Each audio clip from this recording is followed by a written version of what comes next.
If you're not careful and you no-clip out of reality in the wrong areas, you'll end up in the backrooms, where it's nothing but the stink of old moist carpet, the madness of mono yellow, the endless background noise of fluorescent lights, and approximately 600 million square miles of randomly segmented, empty rooms to be trapped in. God help you if you hear something wandering around nearby, because it sure as hell heard you. Little did anyone know that this simple 4chan post of an unsettling, empty room accompanied by a short narrative reply would turn into one of the biggest internet trends of all time. The idea of the backrooms is simply an endless amount of rooms, spaces, and locations that you could potentially become trapped in, all of which have distinct similarities. They are void of other people, ambient and oddly structured, feeling almost dreamlike. Many of these spaces are either places that are normally filled with people, or locations that bring feelings of nostalgia, such as an arcade or indoor playgrounds. These places can also contain entities that lurk nearby, waiting for someone to come across. The existential horror of the backrooms is rooted in the fear of loneliness, hopelessness, and suffering within an endless purgatory of familiar, man-made environments that shouldn't exist. The limitless potential of the backrooms naturally led many people to creating their own backrooms content with a variety of methods, the most popular of which is Blender.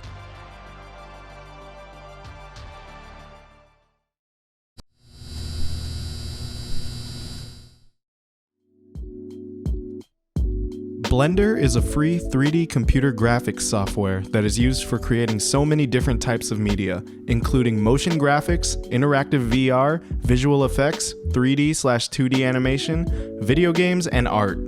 This software consists of modeling, rigging, animation, simulation, rendering, compositing, motion tracking, video editing, and even game creation. All of these tools can be used to create whatever environment you please. Perfect for any ordinary person to freely download and learn with plenty of online tutorials. Not only is Blender amazing for newcoming artists to try out 3D software for the first time, but it's also preferred over other 3D softwares by many well-seasoned animators and content creators. This is because Blender has every step of the 3D process contained into one software. You can sculpt a model, add custom lighting, rig your model, and render everything all in one place.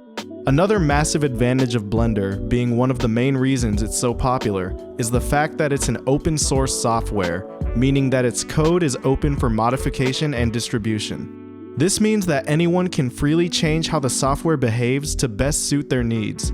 On top of the massive conveniences that this software offers, the fact that it's completely free and also offers 2D animation tools makes Blender one of the most favorable, easily accessible content softwares to date. With Blender and the emergence of the Backrooms came a young content creator who both brought the Backrooms to a new level of internet popularity and showed the huge potential for Blender content. That person goes by the name Kane Pixels.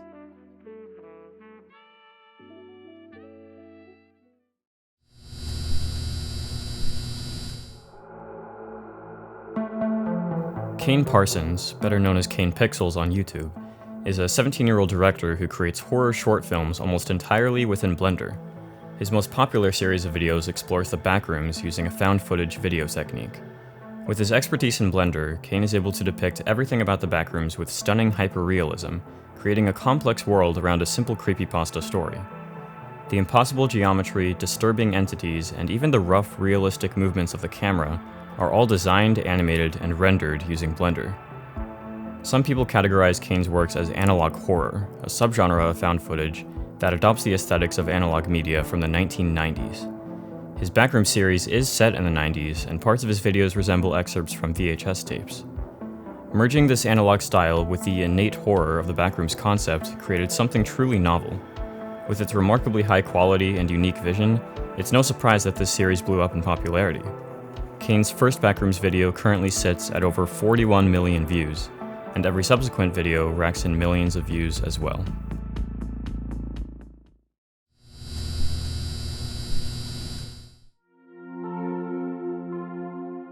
The future. The success of Kane's content popularized analog horror on an even greater scale than it had ever experienced before. Other online content creators with an emphasis on 3D animation and horror have also found great success. One example being Lights Are Off, who is a hugely popular creator on TikTok with nearly 20 million followers. Their content is very short, typically lasting less than 15 seconds, but always providing an eerie hook and a scary ending. Other notable examples is Gemini Home Entertainment, an analog horror series for which the creator developed an entire low-poly video game that ties into the overarching story. Kane Pixels undoubtedly helped increase the popularity of short-form horror content produced with computer graphics. This is already a noteworthy feat in and of itself, but its true implications are even bigger. Kane accomplished what he did by creating an immersive story that is driven by its simple horror concepts and visuals. Kane has stated that he is more interested in being a director rather than a visual effects artist. He is a storyteller. His work has not only inspired people to create scary content on the internet, it has also showcased the endless possibilities for storytelling in every genre, which you can pursue no matter how limited you may feel by the tools you have. Kane Pixels was only 16 when he released his first video on the Backrooms. Blender is a free program, and he learned how to use the software on his own. A lot of people probably know this now, but you can learn pretty much anything through YouTube. I haven't needed any special courses or anything. Everything I've learned I haven't spent any money on learning materials, so. Using these tools, he was able to create hours of content for millions of people to enjoy. Given the same time and effort, anyone else should do the same if they applied themselves.